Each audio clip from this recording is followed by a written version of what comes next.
হরদীপ সিং নিজ্জার হত্যাকাণ্ড ইস্যুতে ভারত কানাডার সম্পর্ক তলানিতে গিয়ে ঠেকেছে। এ তো গত বছরের কথা।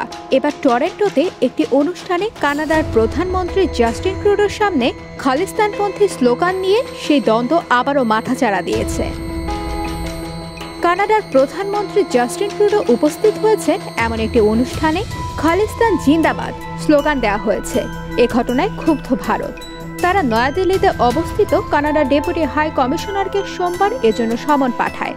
তাকে জানিয়ে দেওয়া হয় এ ঘটনায় দুই দেশের সম্পর্কের উপর বড় রকমের প্রভাব পড়ে এবং সহিংসতার পরিবেশকে উৎসাহিত করে।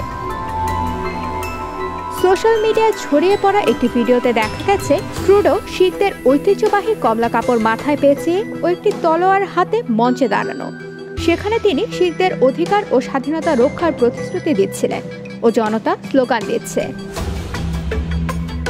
এ সময় ট্রুডো বলেন, প্রায় ৮ লাখ শিখদের ঐতিহ্য কানাডার সঙ্গে জড়িত। আমরা সব সময় আপনাদের অধিকার এবং স্বাধীনতা রক্ষা করব। আমরা সব সময় শিখ সম্প্রদায়কে ঘৃণা ও বৈষম্য থেকে রক্ষা করব। ট্রুডো আরও বলে, কানাডার সবচেয়ে বড় শক্তিগুলোর একটি হলো এর বৈচিত্র্য। পার্থক্য থাকা সত্ত্বেও আমরা শক্তিশালী নই, বরং বৈচিত্র্যময়তাই আমাদের শক্তিশালী করে তুলেছে। এমনকি আমরা যখন পার্থক্যগুলোর দিকে তাকাই তখন আমাদের একটি বিষয় মনে রাখতে হবে।